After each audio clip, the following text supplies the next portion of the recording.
আসসালামু আলাইকুম নমস্কাৰ মোৰ নাম আব্দুল হামিদ মোৰ ঘৰ দলগড় অন্তৰ্গত শ্যামপুৰত মই অৱস্থিত আছোঁ এতিয়া খেৰণী চাপৰিত যেটো ধনচুৰি নদী আছে এই নদীত আৰু 2 নম্বৰ শ্যামপুৰ আৰু খেৰণী চাপৰিৰ আৰু ৰৌমাৰীত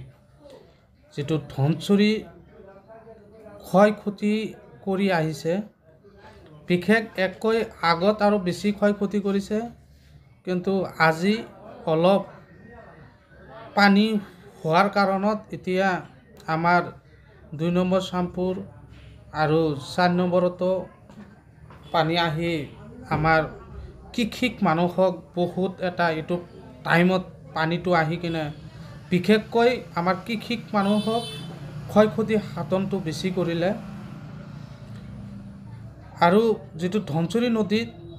এই নদীৰ এটা আমি দলগড় সমষ্টি বিধায়ক মুজিবুৰ ৰহমানক মোৰ এটো চ্যালেঞ্জ দি আহ্বান জনাইছো যে আপনি সোনকালে এই ধনচুৰি নদীৰ এটা বানৰ ব্যৱস্থা কৰি দিব লাগে এই ধনচুৰি আমাৰ সকলো গৰখনিয়াত বহুত ক্ষয়ক্ষতি সাধন কৰিছে তে বিধায়ক মই আকৌ এবাৰ কৈ আছো যে এটুত আপনি অলপ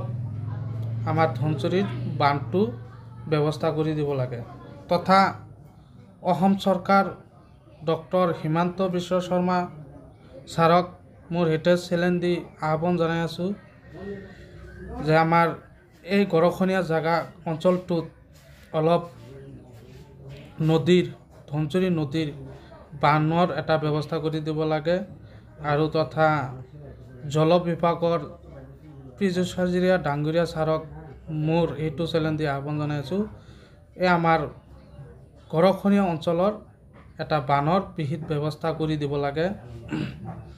আৰু আজি কেদিন হল ধাৰাবাহিক এই পানী হোৱাত আমাৰ এই গৰখনিয়া অঞ্চলৰ বহুত ৰাজ্যৰ ক্ষয়ক্ষতি সাধন কৰিছে আৰু এতিয়া বহুত মানুহ অসুবিধাত আছে কিছু মানুহ আজি যিবিলাক একেবাৰে এই খেৰণী চাপৰিৰ ভিতৰৰ মানুহ এইবিলাক পানীৰ কাৰণত বজাৰ কৰিব আহিব বা কিবা এমিটি যে বজাৰৰ পৰা লৈ যায় খাব সেইখিনিও হিয়াতৰ অথৰিটি নাই যেন এনে আমাক আগত চৰকাৰে আমাৰ হিফালে ধলপুৰৰ মানুহ বিলাক বহাই এনে কিছুমান আমাৰ কৃষিক মানুহ আছিল সেইখিনি মাটি দি আমাৰ মানুহ বিলাক কিবা খেতি বাতি কৰি চলিছিল তাৰ মাজত আমাৰ দলগড় বিধানসভাৰ এমএলএ সাহেব ইয়াত আকৌ আমাৰ ধলপুৰৰ মানুহ জাগা দি কিনে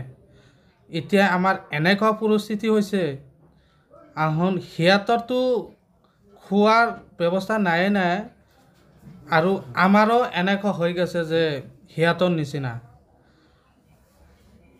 আগত আমাৰ 5 বিঘা আছিল 5 বিঘা মাটিৰে যেন আমি 5টা ফ্যামিলি পোকপাল দিছিলো এতিয়া আমাৰ ধলপুৰত 2 বিঘা গেছে বাকি আছে 3 বিঘা আমাৰ হেতু 3 বিঘা মাটি দি কিনে আমাৰ চৰ অঞ্চলৰ মানুহবিলাকৰ ফ্যামিলি নচলে আমাৰো নচলে এতিয়া ধলপুৰনো নচলাকৈ হৈছে সেইখিনি অসম চৰকাৰক আমাৰ বানপানীৰ বহুত আমাৰ এই গৰখনিয়া অঞ্চলত বহুত সমস্যা আৰু ৰাজ্য বহুত সমস্যাত ভুগি আছে অসম চৰকাৰক সোনকালে এই ধনচুৰি নদীৰ বানৰ আৰু আমাৰ দুখীয়া দৰিদ্ৰ বানত ভুগি থকা মানুহক